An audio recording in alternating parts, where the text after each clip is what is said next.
And I think we are live, maybe. Okay, we are. Live, maybe. Welcome, ladies, gentlemen, and everything in between. Hello, Uh, hello. hello. Last night, if you watched our stream from last night, we got cut off because the Jitsi server blew up and it wasn't back on in any reasonable amount of time. So we punted and we're picking it back up tonight, where we left off mostly. I am Drew Bingaman, the interim chair of the chair/captain of the PA Pirate Party, and our guest is Yari. I'll let you give your intro again. Yeah, hi. My name is Yari. I use they, them pronouns. Lovely to be here. I am the current chair of the Pirate National Committee and one of the organizers of the California Pirates. And I'm here talking about digital hygiene and or personal cybersecurity. Awesome. Recently it has always been an important thing to me as a pirate, but recently I've been sort of fixating on it. So quite a bit. It's good to have the knowledge in your pocket. Yeah. Oh, absolutely. So last night when we got blown up, the server actually crashed. Yes, the server actually crashed. So somebody broadsided the server and we got booted. And anybody else, nobody could access it. So everybody that was on Jitsi got booted. As far as I can tell, because I couldn't hit the server. You couldn't hit the server in California. Nope. So, and we're at completely opposite ends of the country. So, you were going to share your screen and show us about Bitwarden, correct? Yeah, the pass manager, which you said is probably one of the best things you can do. Number one tip. If you take away, if you take away anything from this, then it's that digital hygiene / personal cybersecurity is doable, even under the U.S. corporatocracy, and you should try and do it. That would be like the one takeaway. But my promise to you is that, anyone watching, and you, Drew, will get a bunch of tips and tricks, and you will be able to incorporate some of them into your repertoire. And make it a little bit easier. Right? Yeah, they'll be easy. They'll make you less vulnerable to attacks and to online attacks, and they'll make you able to live your online life free of worry, or more free of worry, perhaps. More free of worry, because there's always the chance. There is always the chance. I cannot say you will be 100% safe. But, right. I make no such guarantees. No guarantee. Yeah. I am not going to put that in my privacy policy or my terms of service. That's probably a smart move. Yeah. So, anyway, you were demonstrating, right? About to demonstrate, I think, when we got. Here we go. Okay. So, yes, I had just opened up Firefox and changed my search automatically to DuckDuckGo. So, Bitwarden.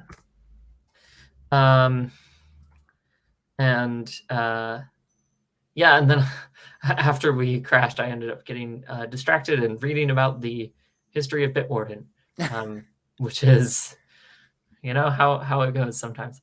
You go down the rabbit hole sometimes. It's pretty easy. It's fun. Wikipedia is great. Basically, we just go to the download page and we can create a free account. I'm just going to make a new one. This is great. I'm gonna use. Actually, nope.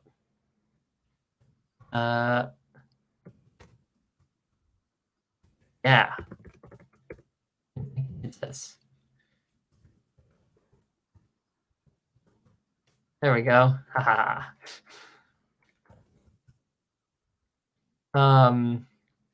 Yeah, sure.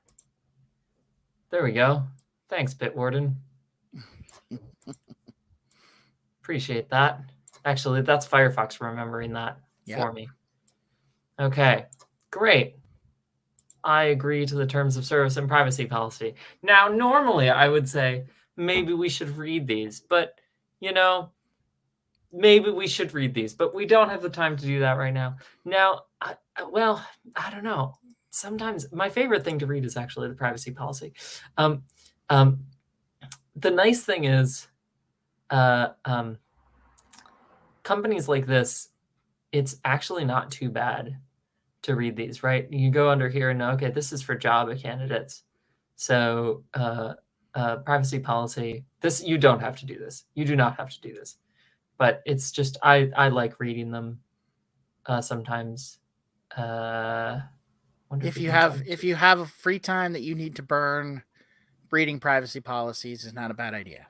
It's not. It's really not. I think there was a South Park episode about this, wasn't it? Oh no, that was the terms of service. I'm sorry, that was the terms of service. They're fairly similar in many ways, unfortunately.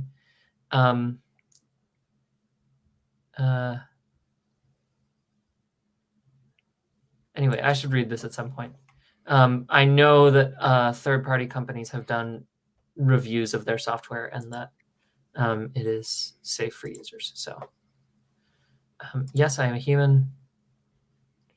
This is using HCAPTCHA instead of Google, so I know that Google is not tracking me. I hate these anyways, no matter who gives them to me. I know. A seaplane. I'm specifically looking for seaplanes. Okay, that's interesting. I think there's one. Oh, now I have to do another one. That's really frustrating. That's a seaplane. Yep, great. Okay. Oh yeah. Wow. Well, I'm sure I would have failed that. I must be a replicant. Tell me about your mother. Yeah.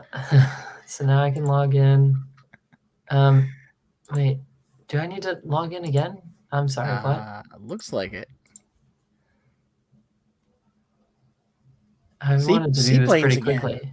Seaplanes again. Seaplanes again. I'm so sorry for all of this. So okay, so as I'm going through this absurdly complicated process, this is a one-time thing, right? This is a one-time thing. I promise this is a one-time thing. Okay. So there we go. So what I want to do is I want to get the Bitwarden extension. So there we go. Now I have a thing. So what this means is that now I can go over to now. Yeah, this is a one-time thing. So now I have an account, right? Mm-hmm. So I should verify my email, but I'm not going to do that. So now I can go to Firefox settings. I'm using Firefox. I recommend not using Chrome. The reason I recommend not using Chrome is, manifold. Because it's Google, right? Basically, mostly it's Google. They track extensively. Also, more specifically, Chrome is notorious for using up the RAM on your computer. And there are some extensions on Chrome that help to really minimize that effectively. But Firefox, you don't need to do that. And we definitely do not want to use Edge because now it's a hybrid of Microsoft and Google. Oh, has it really been merged? Chrome-based now, yeah. Well, I hadn't heard about that. The new version of Edge, when they redid it, the newest versions that have been out for a little while now are actually Chrome-based browsers. So it's like Microsoft's whatever on top of Chrome. So if really don't use that Edge. Because wow. Edge is now, even though it when it first came out, it was just plain terrible. Now it's basically Chrome with Microsoft crap on top. So you're better. Chrome is the Google stuff without Microsoft, and yeah, Edge is Chrome with Microsoft, so we really don't want to deal with that. Yeah. I would say, generally, right, Firefox or Tor browser or Brave or isn't Opera another one? Years ago, I messed with Opera for a little bit. I don't know where that's Yeah, I'm actually not sure. at. There are other open source, and if you really want to dig into it, like that, you don't even need to have to dig into it. You can literally just go like best open source browsers, and this is like the way to find things always, right? Mm-hmm. And like, okay, sure, better tech tips. Like, I'm not saying that this is a good website. I have no idea, right? I am literally just clicking on a thing. But okay, there we go. Firefox, great, right? Oh, really? Okay, yeah, sure. Yeah, no, actually, Chromium's good. But there's Brave. Okay, okay, so cool. We have a list. But there's a bunch of lists. Of course, NordVPN has a list. So, okay, there's lots of ways to find things like that. It's not like the information isn't out there.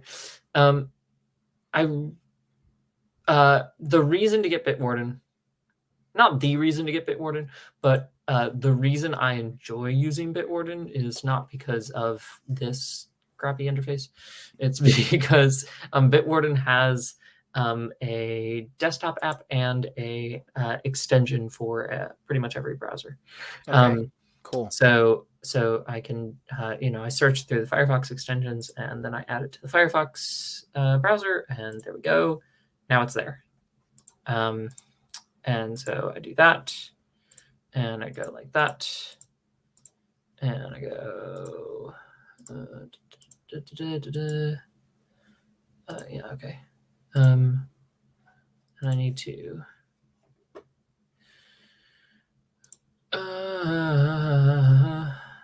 find out how to get my password out of Firefox.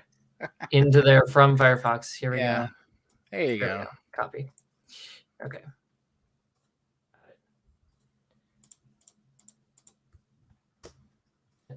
Come on. Copy. Yeah, update.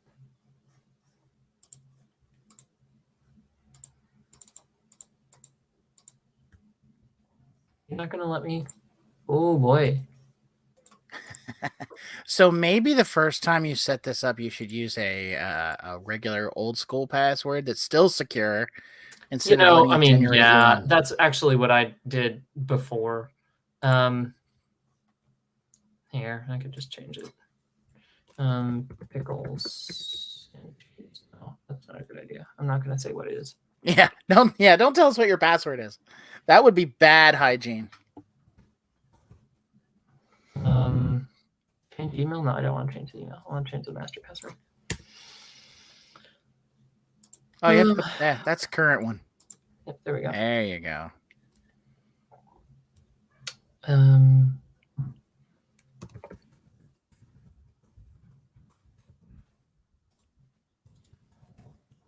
You see, that one's only good. Yep. Yeah, okay. Okay. Log back in.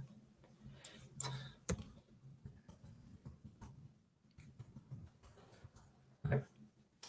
So then I can do this and do that and do this. Thank you all for taking the time to go along with me. Normally it does not do this. I promise. Normally it does not do this. Normally it does not do this. Normally it does not do this. I think it might be because the email is not verified. That makes sense. Okay. I am a human. I am human. Hear me roar. Okay. So now I'm logged in, right? So what I can do now, this is lovely, right? So if I want to, so I went and got an add-on. So the lovely thing is now, let's say, I don't know, what should I go make an account on? Oh, I don't know. Wow. It's a good question. Here's a good site that people like. This is a good site. If you ever want, this is just a general good tool for people. Manage cookies. No, I want to reject all. Thank you very much. Okay, so this is a great site. I just recommend it for folks. This is a website where you can press the spacebar and randomly generate color palettes. It's really nice. I just recommend it for folks. So I can sign up to save the color palettes. There we go. So now I just go add a login. I can generate a username. Oh, cool. Right. Mm-hmm. So this is something that most emails will accept. Okay. Right. So this like chair plus blah, blah, blah, blah, at uspirates.org will still go to my email. Chair at uspirates.org. So I can do that because it's sub-addressing. Plus addressed email. Okay, I gotcha. Right. So it'll auto create this, and this of course makes it, by having a separate thing as part of the login, makes it harder for hackers to guess. Right, because that's you can't just use your email address. Right. So if this gets revealed, right, it basically it messes up the, like, if this gets hang on, I gotta let a cat out. Get out. Go. Go. Stop hiding.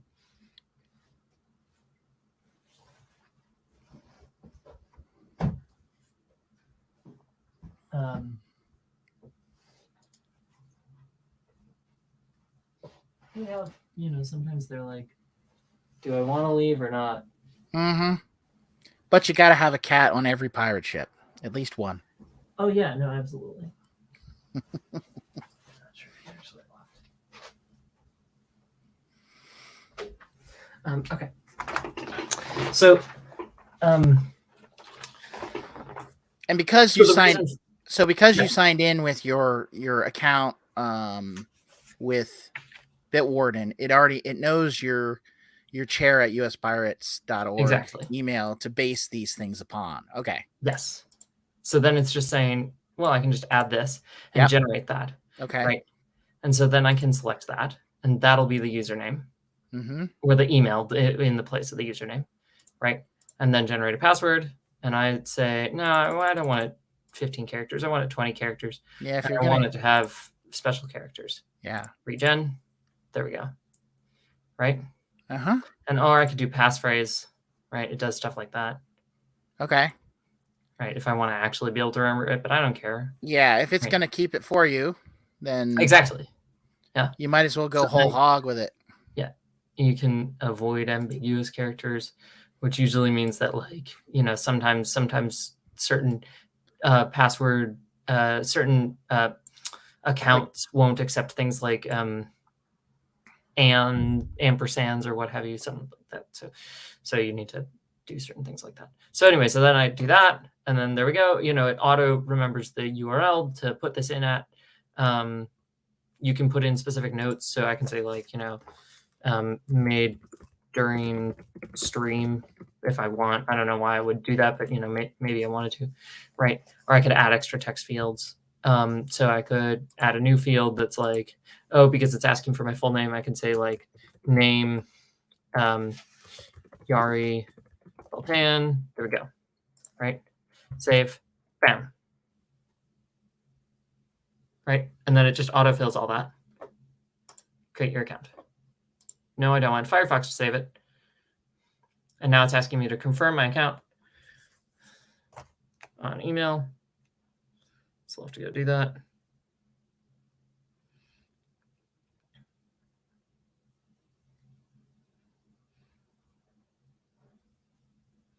Which I'm not 100% sure it'll work, because I'm not sure if the forwarding is actually set up properly, but you get the point. This was more of a demonstration of Bitwarden than it is a demonstration of verifying an email. So, meh. You still with me?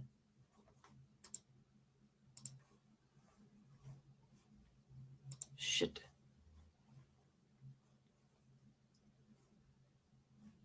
I wonder if I'm still streaming.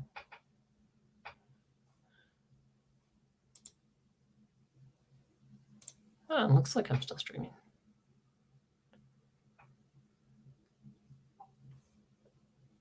Well, hello, folks. In case I still am streaming. It looks like Drew has left, which I just noticed. Shows how I can talk. We're probably still live. Anyway, so here's what's up.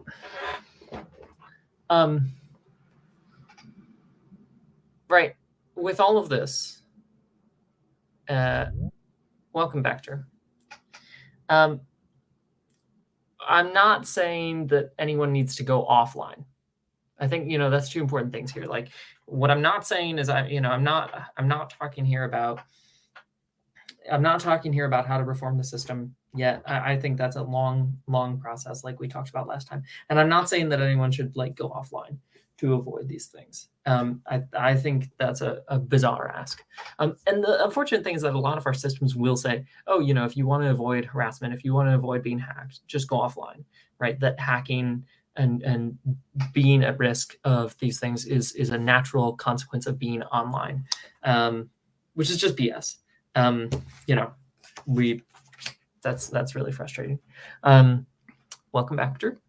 Yeah, Jitsi hates me apparently. I don't know why. Frustrating. I don't know. You apparently you stayed on and the stream kept streaming because the stream is still streaming. Yeah. But the exact same thing happened to me for like 30 seconds. I went back to the link and it gave me a 524 error. Weird. So that is weird.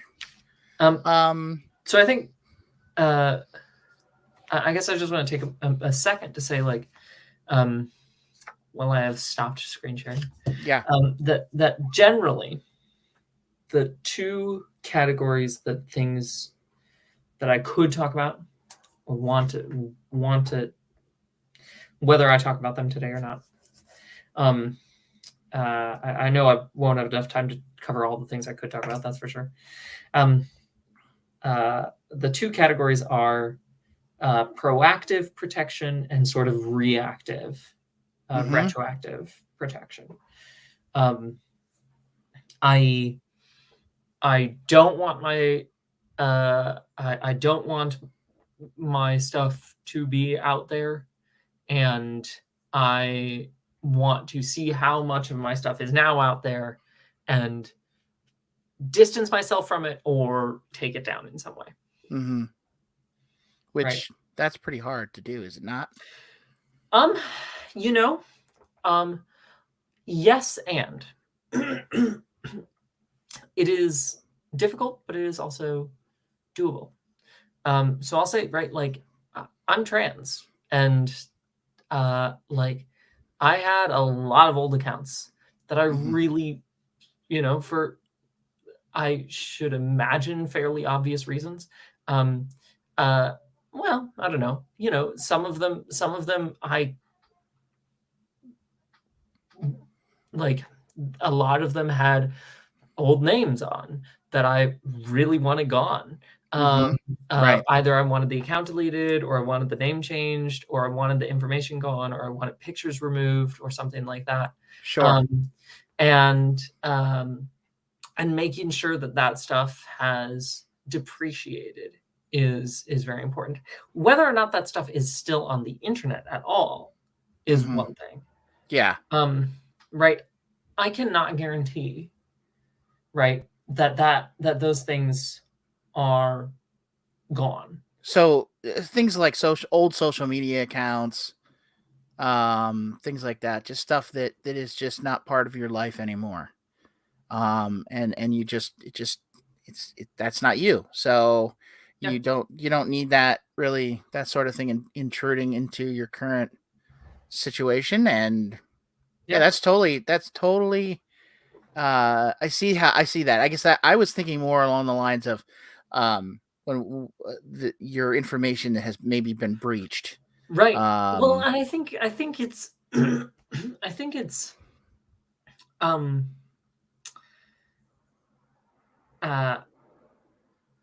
yeah, I think there's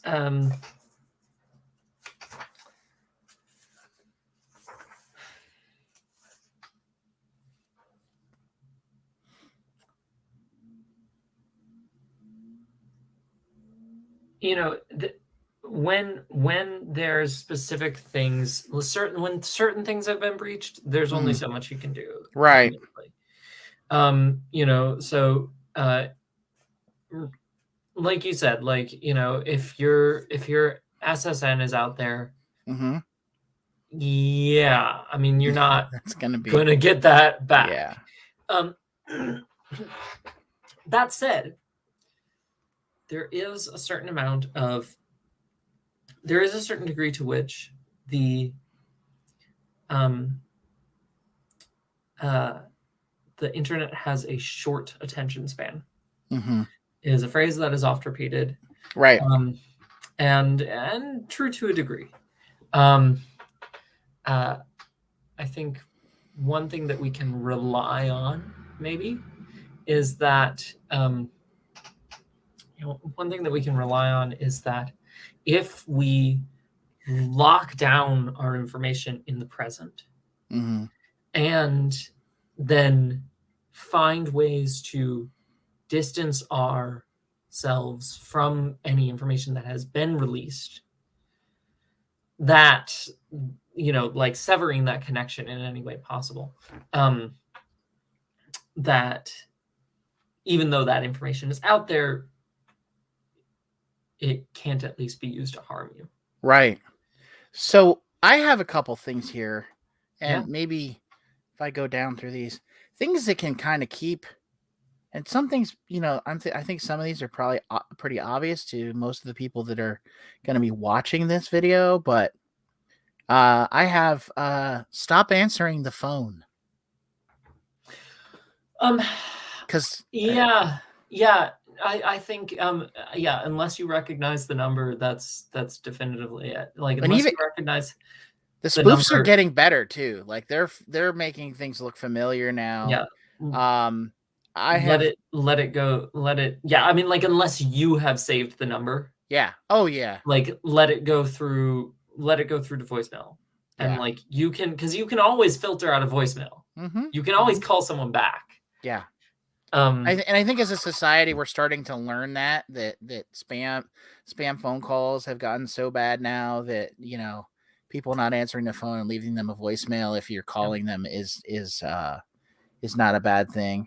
Also, not answering the phone is a very good way to make sure that you will not be on as many call lists.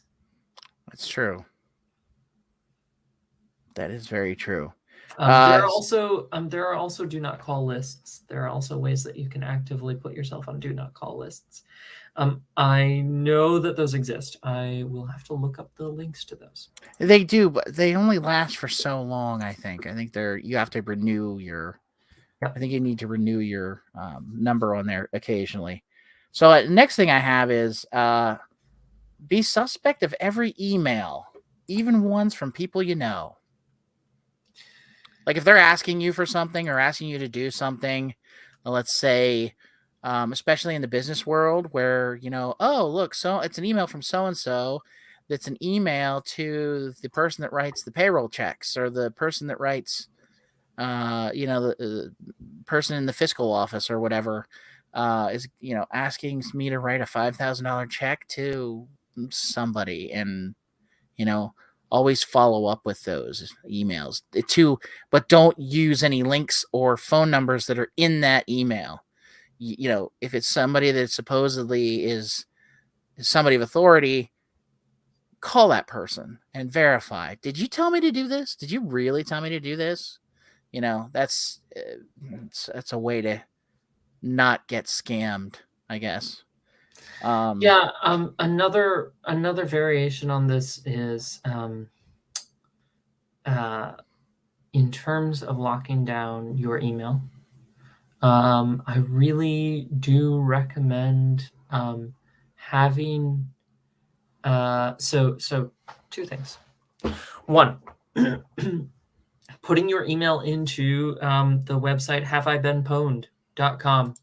I'm gonna throw that up right now. Here.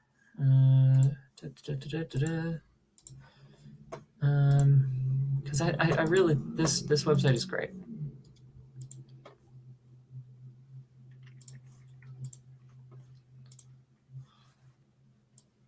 haveibeenpwned.com. It's just a great name too. So my old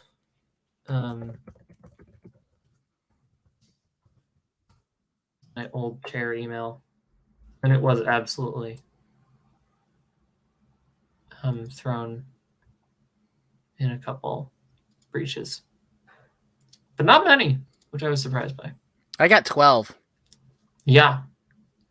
Which I mean, I kind of knew that there was a lot. US Pirates hasn't been put in breaches yet, but we don't use that email for many accounts, so that makes sense. Right, so this is just a catalog. It just searches catalogs of the most recent and of not the most recent, of all data breaches on file, and checks them against any emails or phone numbers that you put in the registry. So a very useful tool to see if your information has been compromised.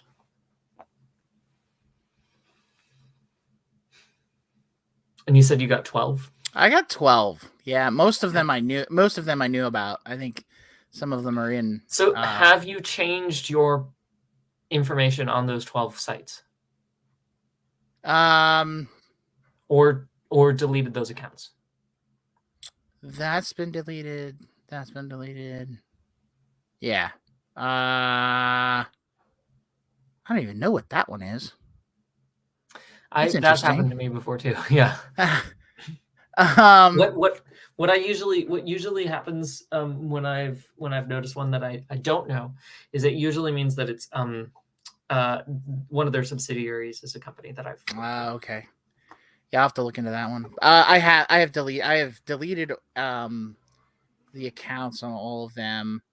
And honestly, most of them were things that I used to use, like, or maybe used one or two times, right? So there's nothing here. Nothing here that I am currently using. And that it is a or has something that I use regularly or had used regularly.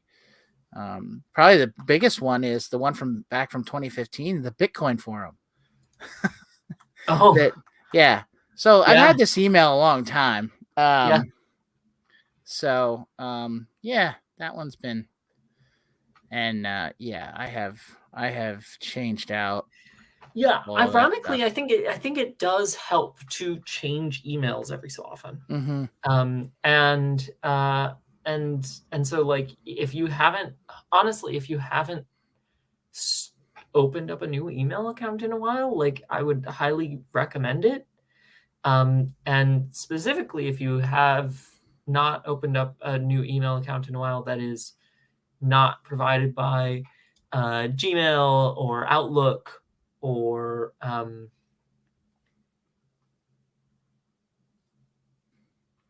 those are the only two. Amazon doesn't have an email account service yet. Hotmail. Can't wait until they do. Hotmail, whole lot Hotmail account.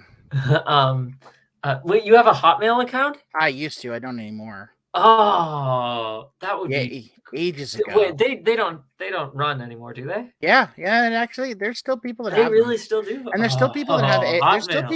There's still people that have AOL accounts too.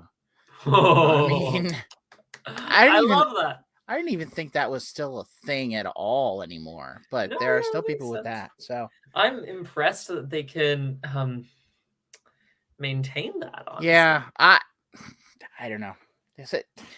It's Microsoft. They have more money than they know what to do with, so that's true. whatever. That's true. They just keep it going. That's true. Why not? So yeah, no, if you haven't signed up for a new email service in a while, to make any, just to throw new accounts on, I really do recommend it. Because I know we, like, as people who tend to live chunks of our lives on the internet, we tend to make new accounts. Not all the time, but maybe one or two a week. I have I have so many that are all aggregated to get, all aggregated in my email client now, that it's just, I'm always switching identities. So the one that I put in there is my oldest one, that is kind of like my catch-all. Like that's my catch-all for things. And it's my oldest account that I've had. Yeah, I used to have an account with the local. My oldest one is the one that I used to have with the local ISP, and that one, I have no doubt, has been pwned many a times. So just because, just so many breaches. So I also have here, let's see, something that I've had clients of mine. I work with small businesses and home users. So I've seen this multiple times, where whether it's a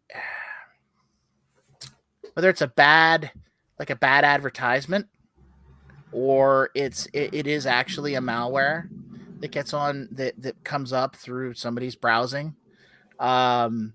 There will come up it looks like ransomware, but it's not quite, right? It's a screen that comes up and says, your computer, it kind of covers the whole screen. Your computer has a virus. Please call us at this number, and then they'll pretend like they're Microsoft. And I've had people get scammed out of like $300 or $400 because they call the number, give the people access to their computer through whatever they talk them through, and then at the end of the call, and so okay. So two things. Thing one, if literally anyone watching this has not installed AdBlock or some variation thereof, AdBlock Plus still works. Mm-hmm. It works on Chrome. It works on Firefox. It works on, I think, everything. Just install AdBlock Plus. It's a decently good extension. Right now, right, go do it. I will wait. It works. Now, is it the best? No, and I will show you the best after this break. Right after this break, because right we'll after get this off again. We right get booted after this again, and then we'll have to come back. Does your computer have malware? Call us right now. No, but I mean, like, the best way, like the best thing to do is preventative, right? Mm-hmm. Mm-hmm. As always. So preventing ads from even showing up on your browser is the best way to do that, because that will make sure that downloads like that don't happen.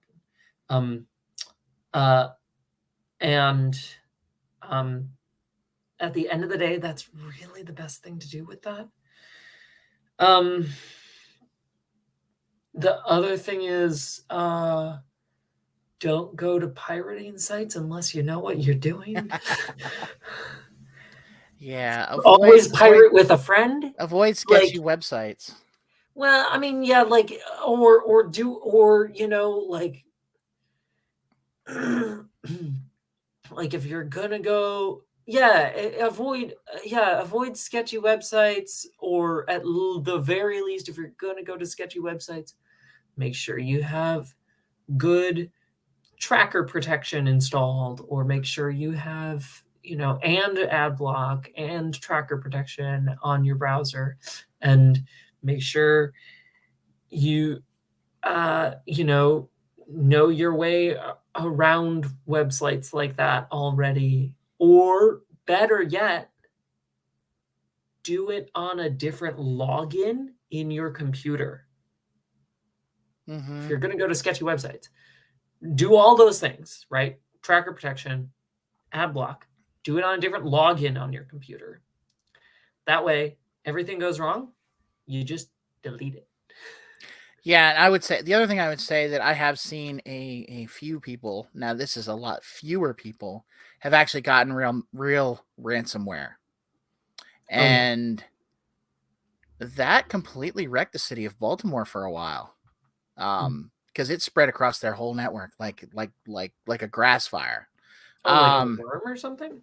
No, it was just straight up. It was one of the early ransomware attacks. Was the city of Baltimore got hit, and it just spread. It spread through the SMB file sharing on Windows, and there was some early flaw in that wasn't patched, and that there was a way that it exploited it, and it just went from computer to computer across the network, and it just hammered them. And you know why they were hammered so bad? Because they didn't have good backups. Oh yeah. So I think they even tried paying the ransom for some of them, and they didn't get unlocked right. And it's just like, so good backups of your anything you can't replace. Like if you can't replace, your pictures, your documents, anything like that, back that stuff up on a separate media that then goes offline. Like then, like to an external hard drive or something, so that if perchance you get hit with a ransomware, it's okay. We wiped the computer, no big deal. It's not the end of the world. Because I have backups of my stuff, and you can use the cloud, but I really wouldn't, to be quite honest, because the truth is, if you're on the computer and the computer gets hit with malware, it might be looking for cloud drives too. So this is where cloud drive might get recommend. It might get nailed too. Yeah, this is where I would actually recommend something like Crypt Drive, though. It's encrypted already. Yeah. So Crypt Drive has end-to-end encryption. Crypt Drive is what I use. It's part of CryptPad. It's way better than Google Drive. Also, it's not Google. It's right. It's not Google. I mean, can you tell I don't like them? It's okay. I mean, I don't necessarily like Google, but I don't think anyone does. I'm so deep into the whole. I'm practically like, I'm almost as bad as an Apple guy. Like I'm so deep into the whole ecosystem. There's a light, Drew. There's a light at the end. I know. I got way deep into the ecosystem, so you can get out. I believe in you. It's all buried. My whole house is covered in that stuff. There's a ladder. It's there. I promise. My Wi-Fi is Google now. It's bad. It's really bad. I know it's bad. Are they listening to you? Oh, they listen to me all the time. Yeah. Oh yeah. Ooh, that is rough. Yeah, they listen to me. I mean, well, I have a Google phone. I have a Google phone that listens to me all the time too. I mean, I have that never more than 3 feet away from me. There's settings on there. There's settings on here to turn it off. Well, I have a Google phone too. To turn it off. Oh no, you can actually turn it off. Oh, I can sideload a thing. I can teach you how to sideload. Oh, I know. I know how to do that. You know how to sideload? Yeah. Okay, so I just don't trust it. I guess I don't trust anything anymore. Like I don't trust. And you. And I have all Google stuff, right? So I know it's stupid.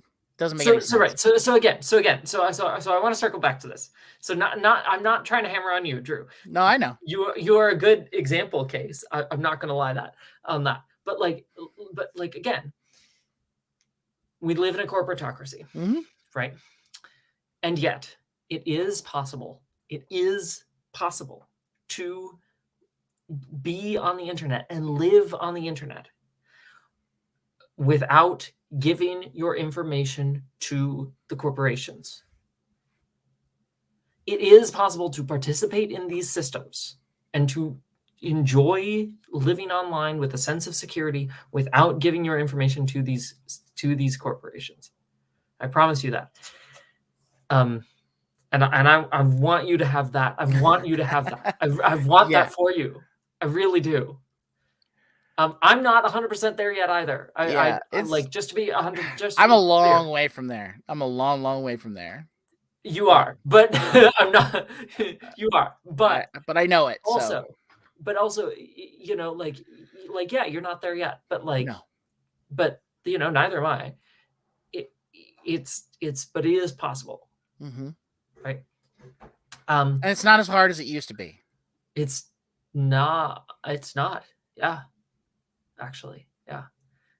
People are developing new stuff for this every day. Right. Yeah. That's the other thing is the Um, there is a movement of people that are working on being independent how from well the people can see corporatocracy. this. Okay, so let me turn down the brightness on this. Yeah, I say you're a little washed out. Yeah. Oh, Okay. that's So better. this, maybe I should even turn it down a bit more. That was better. Okay, so this is a thing called tracker control. This is a side-loaded app. You can see all the apps that I use. Whatever. Okay, so let me show you. So I don't know. I used this Spotify. Let's just look at Spotify. So what tracker control does is it goes through and it monitors constantly. So there's two things that I want to essentially plug here, which is one, I'm going to show you an extension for Firefox and for, I'm not sure if it is on other browsers. I think it is though. There's an extension for Firefox for sure that can block all trackers. And if you have questions about trackers, we can talk about those in a second. It's a great extension. And I will show you about that. But then there's also this, which is Tracker Control. And Tracker Control is a side-loaded app that I pulled off. You can look up online. You just look up Tracker Control app. And then it has instructions on the website for how to sideload apps as well, on the website for Tracker Control. Also, sideloading apps is easy. Yeah, no, it's not that. It's not that hard. It's like super easy. I didn't know how to sideload apps until I got this, so it was my first experience with that. Little young. Yeah, there's a thing in the control panel you have to turn on, and then you just it's not really that difficult. Yeah. Okay. So anyway, but basically what it does is it tells you everything that the app is trying to, all the trackers that the app is trying to use. So normally you're only able to control trackers on a browser on your mobile phone. Right. But this controls all the trackers that every other app is using as well. Okay, cool. So, and then it gives you a ridiculous amount of data on the trackers. So it tells you where they're coming from, like the website specifically. And it gives you control over whether to block individual trackers as well. It says it thinks that all of these are essential, which theoretically is true, but then it marks the ones that it thinks aren't essential, that it thinks might not be essential with a star. It tells you where it thinks they came from. Like this one is from Facebook, this one is from Google, these are from Amazon. You know, all our billionaire friends. Yeah, exactly. So it tells you, it gives a lot of detail. It's really lovely. And it's just wild, how many apps were nearly or completely, not how many apps, but like there were a few apps that were nearly or completely broken when I turned that on, which I thought was hilarious. And then B, you know how that works. Yeah. It's fine. The fact that there's so many trackers that these things use. It's obscene. Like apps that I never thought would need to track me ever. And they're throwing out trackers left and right. Like they just check in, they just ping trackers every so often to just for fun. Mm-hmm. Like when I'm not even using them. Yeah, it's part of the way that they make their money. It's they're just selling data, even if you're having apps that don't even have your personally identifiable. Like they're trying to build the algorithm that can just predict everything. Yeah. Well, because it's part of the Android SDK that all these apps are built on. The software development kit is what I found out. Oh, so a lot of these tracker libraries are built automatically into the Android development kit.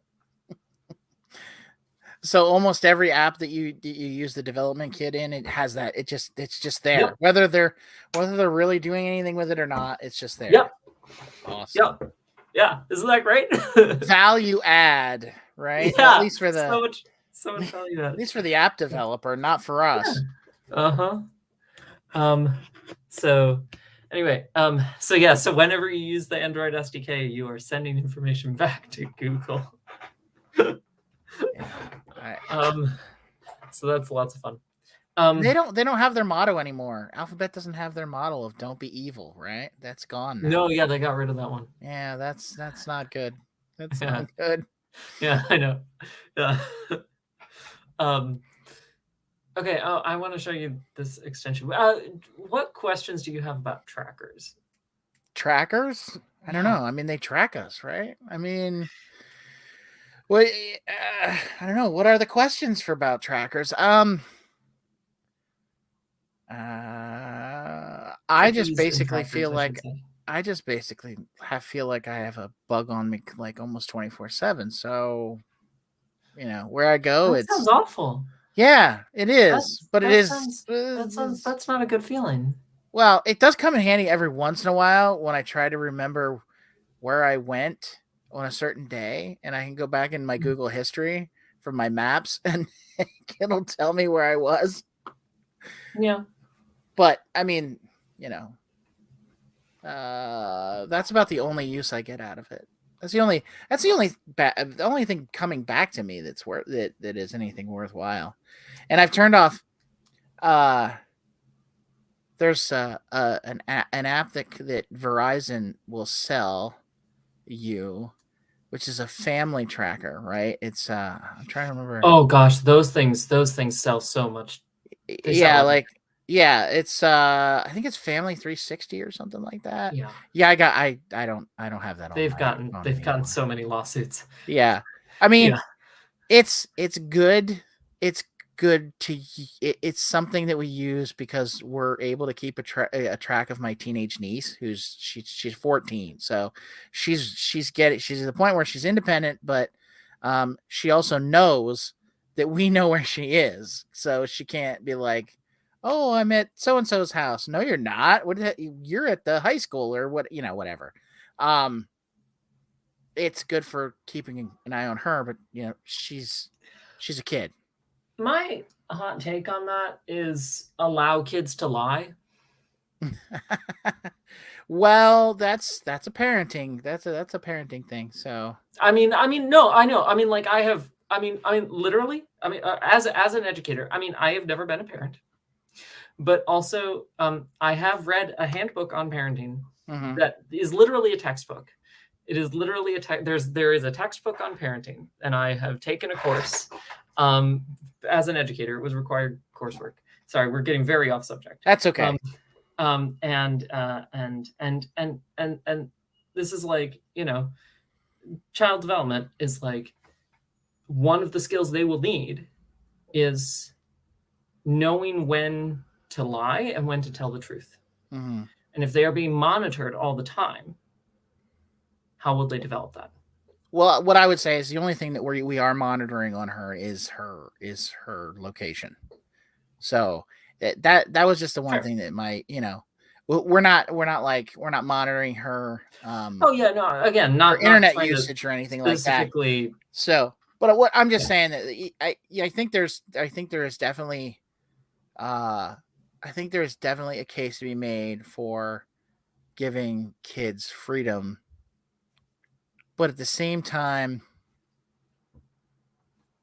sometimes the technology is worth taking advantage of. I mean, I don't know. I do have mixed feelings about it, but yeah, the you know, I guess it would be a case by case basis sort of a thing. right. Well, and then the question is like, the technology, sure, yeah, absolutely worth taking advantage of when it is. Well, is it worth taking advantage of? That depends on, what harm and good it's doing to the individual, and also, as always, whether it's revealing information to third parties, right? And in this Right. case, it sounds like that decision was made partially because, like, yeah, no, it was, right, and it is, those sort of things are, Yeah. yeah,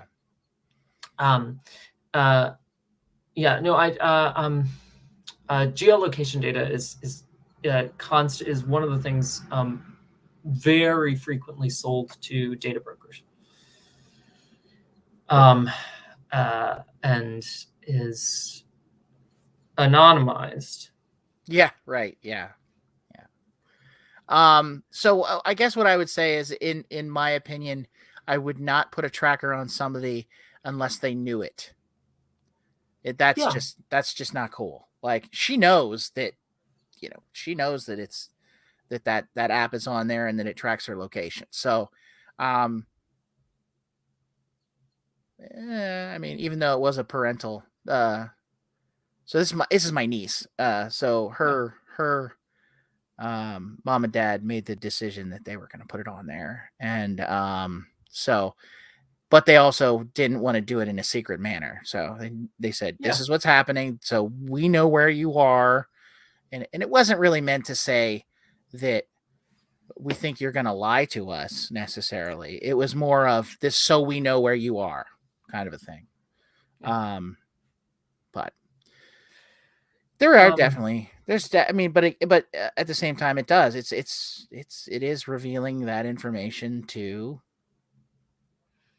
Verizon, Potential third parties. Right. the third parties, and I'm sure that's all spelled out in the terms of service. Well, that's Or the most thing, of it is, even if it's used. They are frustratingly opaque about it. Oh yeah.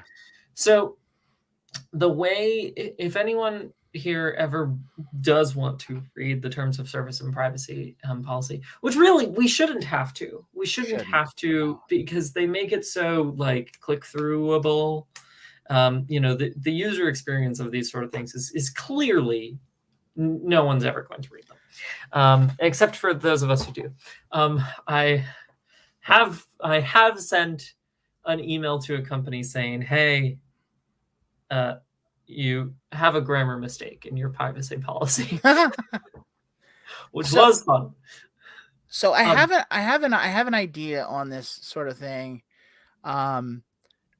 Maybe this is something that an industry group could put together, a standard on that. Put together a standard terms of use policy that this is the, sort of like some of the open source agreements are standard, like the was it the GPL is standard, that this is under the GPL, and so that you could take the time to actually go through that standard terms of use and be okay with it, and it that's what the company uses. But it would take the whole industry to move to go to that, I would think. But that if you should had, be a thing, and I seriously wonder if it is. yeah, That's instead of writing everyone separately from scratch, I'm sure there. Oh, there's definitely copy pasted. I'm sure it's a lot of copy and paste, but but there could be their own additions, subtractions, deletions. The most opaque distinction in many of these terms of or many of the privacy policies specifically. Okay. Is the distinction between personal information and non-personalized information. They sometimes have different terms for it, but they will usually say your personal information is information that has your name attached to it. Mm-hmm. And then non-personalized information, that term, they change a lot. It depends on the privacy policy.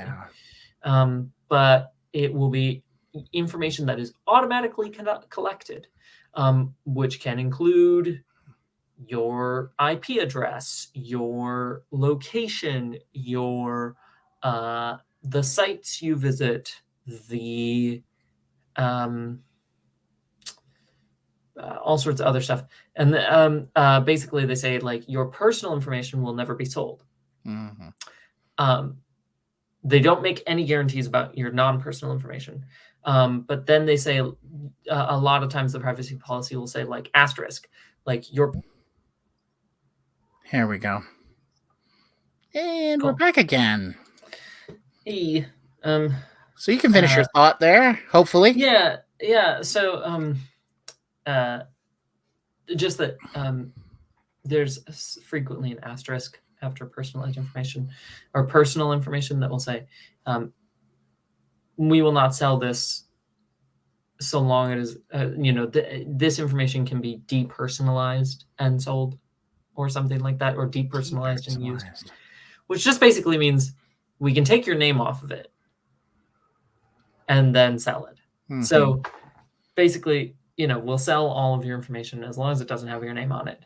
But then, if someone has your phone number and your IP address and like a location tag, location like data, that, like they can backward search to find your name. Like, it's not that hard. So especially if you have a domain or anything like that, like if you're on the Whois registry, like, you're a goner. I love getting those solicitations from people that are going to build me websites.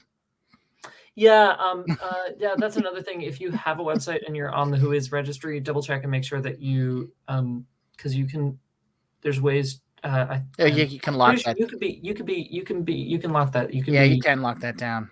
So you can, be, Yeah, it won't. Yeah, that's anonymous on the Whois registry. Yeah, and oftentimes it's an added fee, which irritates me. Yeah, depending on the registrar, but oftentimes that service is an added fee, and it's like not with all of them. There's definitely you can check, but you do a survey of that. But yeah, it's worth looking into because no, the emails about that are so annoying. They're very ridiculous and annoying, and they're like, and some of them are like, they're very badly formatted. They're very badly formatted, and they start getting rude after a while when you keep ignoring them. Like, no, I never did any. You just got my name off the list. Like, and besides, I have a website. It's not. It doesn't. Clearly, I don't need help formatting it. Yeah, I don't need, and I'm not building a mobile app. Like, everybody thinks every website needs a mobile app. No, I don't need a mobile app. No. Like, what am I going to do with a mobile app? Track people? No, I don't want to track people. Like, I could just put out an app that says track me, and okay. People would probably download it and pay me 99. It'd pay me 99 cents a day or 99 cents a month. Okay, track me. Okay, and I'll give you back all your information that I gathered. Well, you could, except for the fact that it costs money to go onto the Google Play Store. Yeah, that's true. Got to make money somehow. Gotta get those. I gotta put ads in. You got to put ads in. There you go. Just random ads, like, just pop up on your phone. Oh, this is the Track Me app. Oh, okay. Best. Okay. I'm just gonna go through. Here. So I'm gonna share quickly my. I need to wrap up soon, unfortunately, but I'm gonna share my. We're getting close to time anyway, so it's fine. suggestions. So,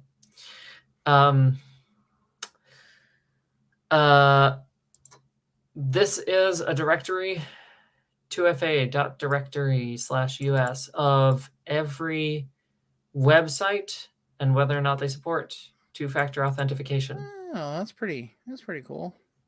Listed by category, or you can just search. Let me tell you great. something though. As an IT guy, 2FA gets to be a real pain in the ass. Yes. When I need to log in as somebody on their account and it's there's two-factor authentication, I gotta call them and say, hey, what's the code that you got on your phone? Yes, and that's the point. I know that's the point, but I'm just saying as an IT. So I think the moral of the story here is, if you're gonna use 2FA, know how to be nice to your IT people. Yeah. Right. Yeah. Be kind to your IT. But also just be nice to your IT people and use 2FA, because it's hands down, like, as long use a password manager, use 2FA, you are like protecting yourself from 99% of the stuff, 99+% of the stuff that's out there. Like that, you're secure. That's it, pretty much. Like, you will not. Those are the top two things that you can do, essentially. And then don't get scammed on the phone or email. Yeah. Which is also definitely a way that people get. But I mean, the thing is, like, if you have 2FA, right? Like, even if you get scammed on the phone or email, like, this is going to lock that down. Sure. Right? Yeah. And to an then, extent, like, depending on what. To an extent. Yeah. Yeah. It's easier for someone to hack 2FA if it's to a text. Yes. It's harder if it's an app. It's even harder. Apparently, I just learned this the other day. There's a version of 2FA that uses a USB key. Yeah, those are miserable. I want one. I don't know about you. That goes sort of back to the old. At one point, I don't know if you remember, but Microsoft was pushing the smart card login, which was which never really took off. But now they're using USB key fobs that have unique serial identifiers.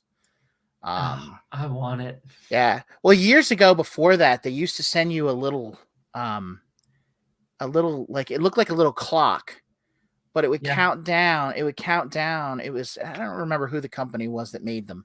It was a security company, but it was a little key fob, and it had a serial number on the back. And when the first time that you connected it, you put in the serial number of the little fob, and it synchronized your numbers, because it had a code on the front that changed every like 10 seconds or so, and it would count down, and you could see how long you had before the next code switches. So there was a synchronization between that and somewhere at the central whatever central server, so that it would know what code it was looking for, and it had, it was like, I don't know if it was an RSA thing or whatever, but they were such a pain in the ass, because if people lost them all the time, and then they couldn't get in their accounts, and it's like, oh my god. Yeah. The thing with the phones, anything that interacts with the phones to 2FA, like, I have some things that are app based, that, like, I have an app on my phone that connects to the server, and then if I log on the computer, it pops up on the phone and says, with that app, what did you log in? Yes, I did. Let me in. Other things, a lot of things are just unfortunately the basic text messaging, and which can be spoofed and captured and whatever. But it is better than nothing. It's better than nothing. Absolutely. Than no two-factor authentication. Yeah. And I think some places are starting to really push the two-factor authentication. Oh yeah. Which they should. Facebook just did that, I think. Really cracked down on the two-factor authentication. So if anybody really has seen that lately, of why do I have to do this? Well, because having just a a username and a password is like it's like having a lock on your door. It's like, okay, great, someone can just break into it. That's it's still, they can just break into it, but it's like 2FA is like saying, I have a lock on your door, and also I have to call you before I break into your door. I would really like to see some better system come along than username, password, and a second than a 2FA. Oh, I agree. Because honestly, we shouldn't need a password manager. In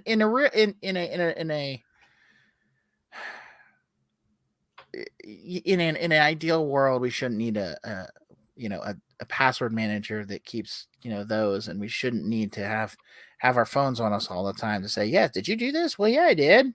There'd be better ways to do it. I don't know what those answers are, but I would love to see something better come along to replace that system, because it's just not. It's obnoxious.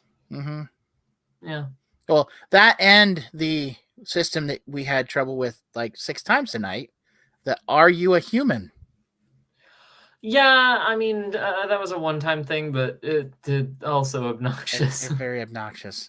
And unfortunately, I think that as technology advances is only going to get worse, because the bots are going to get smarter.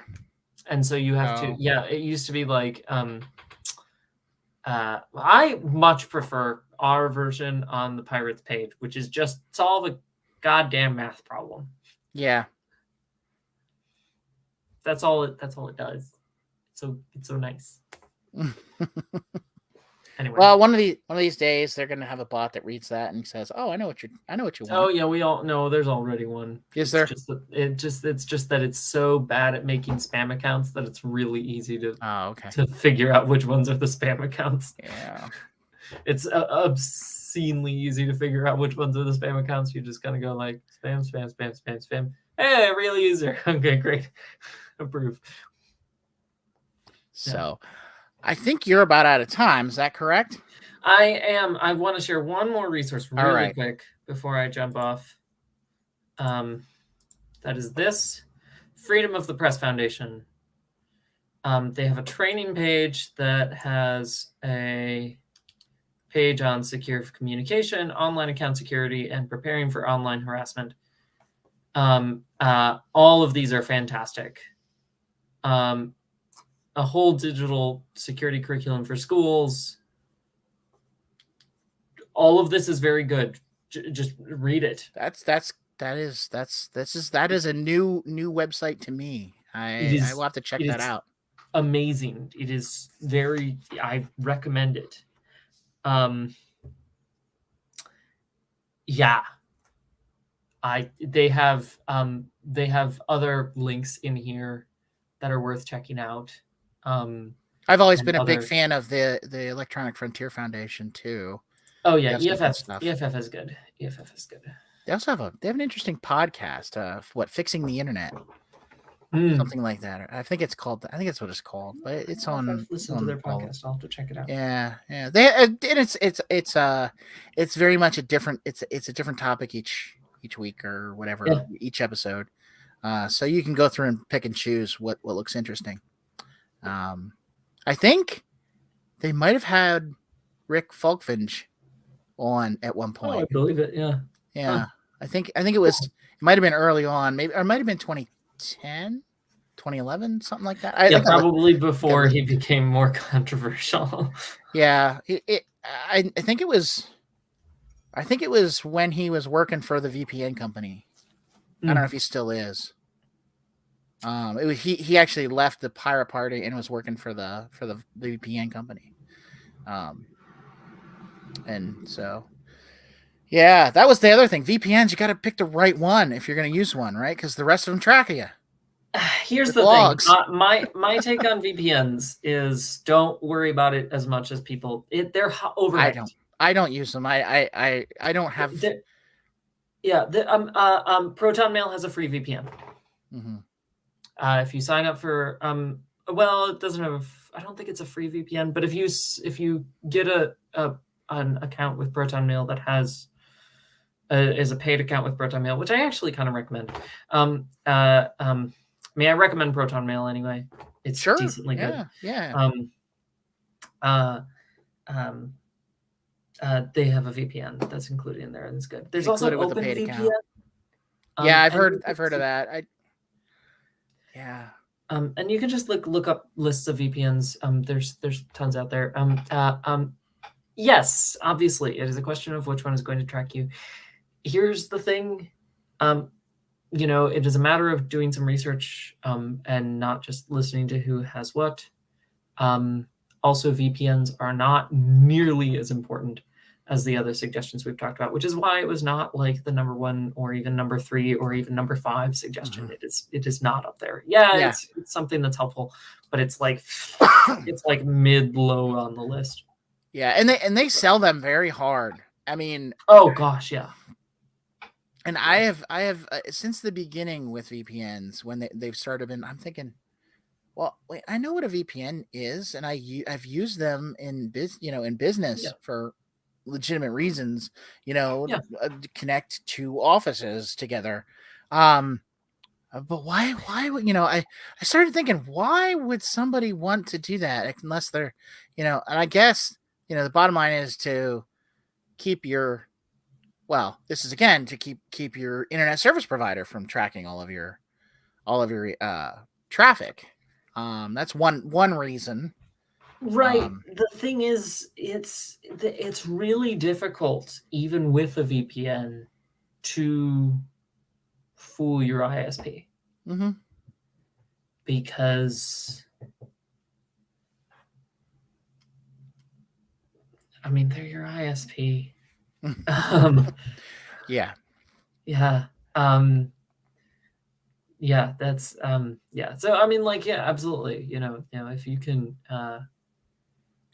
I definitely want to look into, just in general, do not track legislation to see. Oh yeah. To push that, because I think there's, especially ISPs, and again, we're the pirate party. We don't like copyrights really, and that's one of the biggest reasons why the ISPs are looking at your traffic. They're looking at your traffic for copyright violations mostly. I need to share this. This is actually super important. Am I sharing screen? Yep. Okay, great.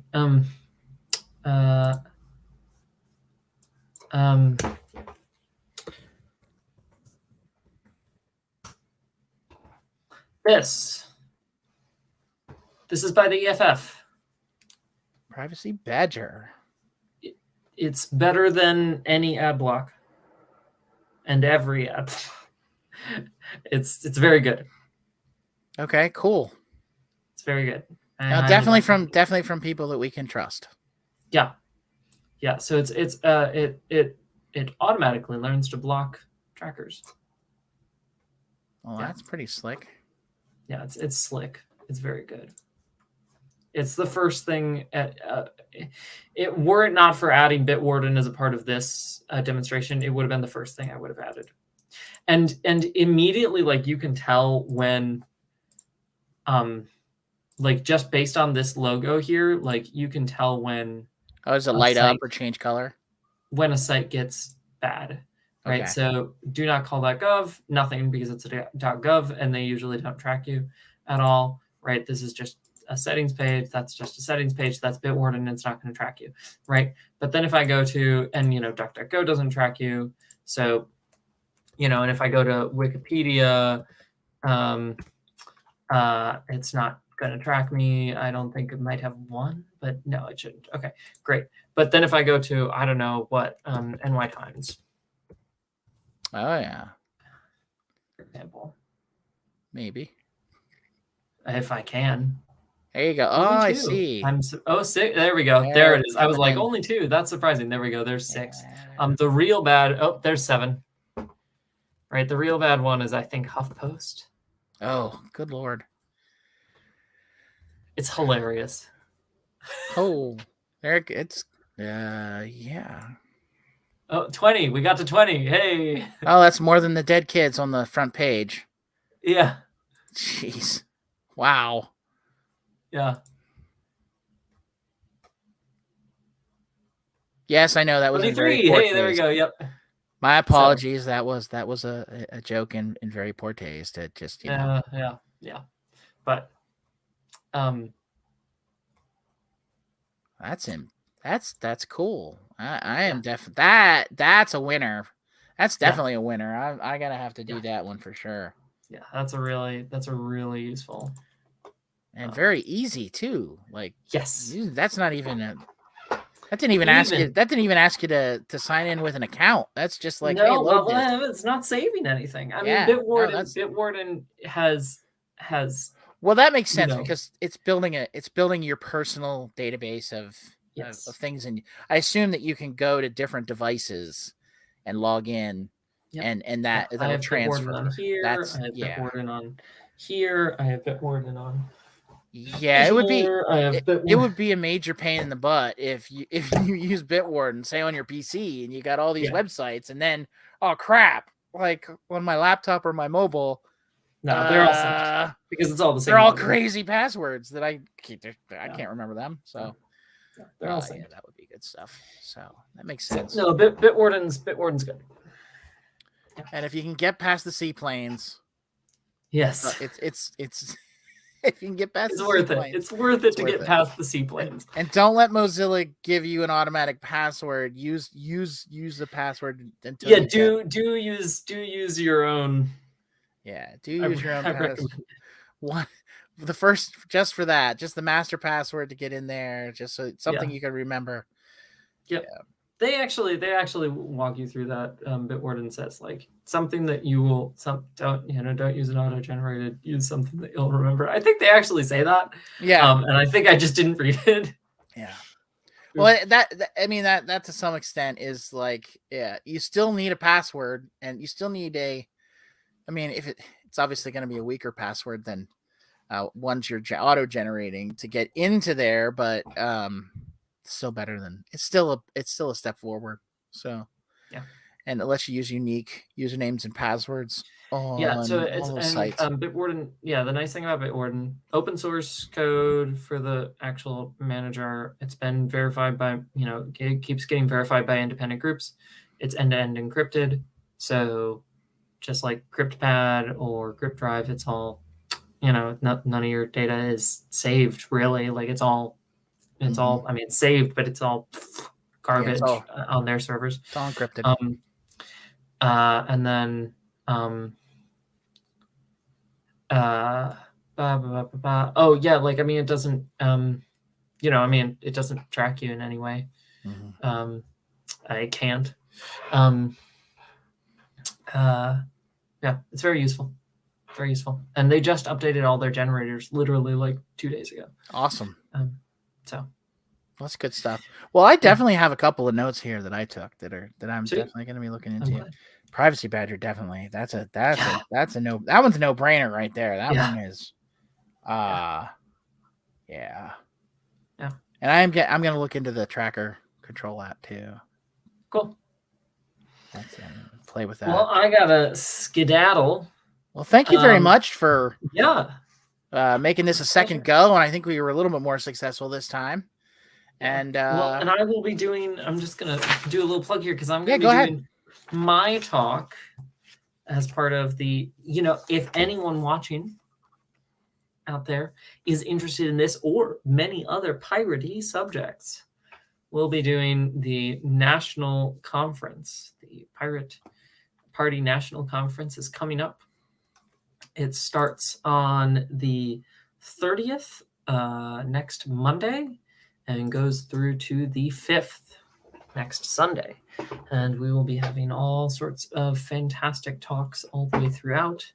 My talk is going to be one of them. It is going to be next week, Wednesday, I believe. I'll have to double check that. But you can check the schedule online at uspirates.org/national conference. So that's where you check it. And I will be giving a presentation on Tuesday the 31st at 8.